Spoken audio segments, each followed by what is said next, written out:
Ever stop and wonder why we're so much more afraid of certain diseases than others, even when the science doesn't really back it up? Well, today we're diving into a really fascinating and honestly kind of unsettling idea that the pictures we see all around us, the art, the photos, the media, they actually build the world we live in and fundamentally shape how we think, fear, and even treat illness.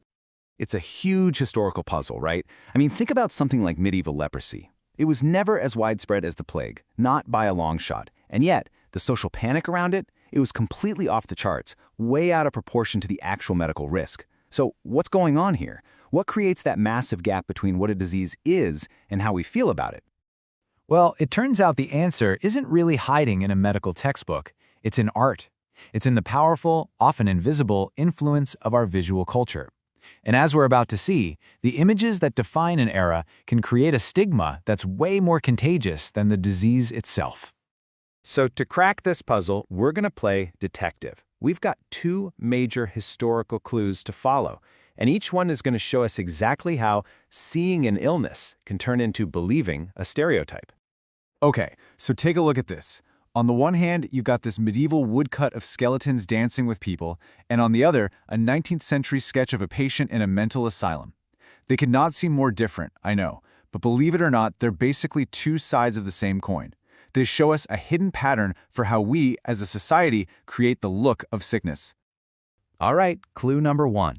We're heading way back to medieval Europe, to a disease that sparked a truly terrifying social reaction: leprosy. Now, medically speaking, leprosy is caused by a bacterium. It attacks the body and leads to some pretty devastating physical changes. But here's the crucial part. It wasn't the bacteria that terrified people, it was the visuals. What the disease looked like is what sealed its fate in the public mind. This skull right here shows you the harsh physical reality. It's a condition called rhinomaxillary syndrome. You can see the bone eroding away around the nose and the upper jaw. This is what caused that classic collapsed nose and the loss of front teeth. This was the undeniable, very visible face of advanced leprosy. Now, hold that thought, and let's pivot to what was going on in the culture at the time. Because at the exact same moment that leprosy was a major concern, medieval Europe was completely saturated with a very specific kind of art, a dark, morbid obsession with death. This was the age of memento mori, which basically just means remember you're going to die. Cheerful, right?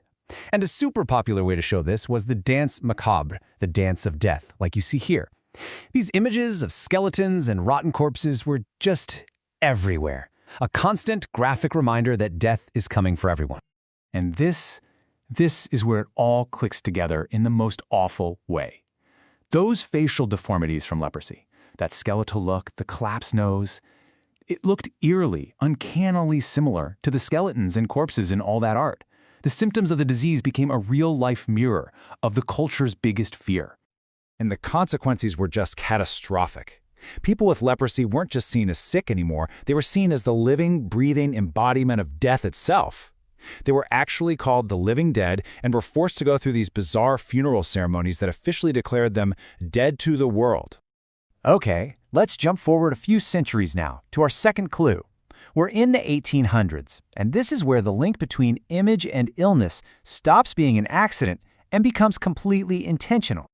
This whole chapter of the story is driven by a popular theory called physiognomy. And the basic idea, let's call it a so-called science, was that you could judge a person's entire inner world, their sanity or their madness, just by looking very closely at their face. And this one doctor, Sir Alexander Morrison, he took this idea and just sprinted with it. He launched this massive project to create a visual encyclopedia of mental illness. He literally commissioned artists, sent them into asylums, and gave them one mission: draw the look of madness. And what he ended up with was this gallery of diagnoses. I mean, look at these sketches. Each portrait was supposed to be the perfect visual example of a specific mental condition. This man here was labeled with unnatural propensity. This group was an example of imbecility. It's like the person disappeared and all that was left was an illustration of a disorder. You can see just how powerful this visual storytelling becomes in these before and after portraits of a patient named Jeffries. On the left, she's shown unwell, looking agitated, she's in restraints. On the right, she's cured, she's calm, composed, respectable. See what's happening? This isn't just a portrait, it's a narrative. It's a story of control and a visual testament to the institution's power to fix people. So, let's put these two clues side by side. What does this whole pattern of seeing and stigmatizing actually tell us? Let's just break it down. With leprosy, the illness was physical decay. With madness, it was seen as moral decay. The visual medium for leprosy was macabre art, a totally accidental parallel. For psychiatry, it was asylum portraits, a deliberate catalog. The deep fear in the Middle Ages was bodily corruption. In the 19th century, it was social deviance. And the consequence? For one, it was social death. For the other, it was incarceration.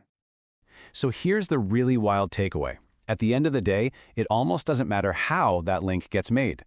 Whether it's a complete fluke, a chance resemblance to art, or a calculated scientific project, the result is exactly the same. A powerful, simple visual shorthand gets created for an illness.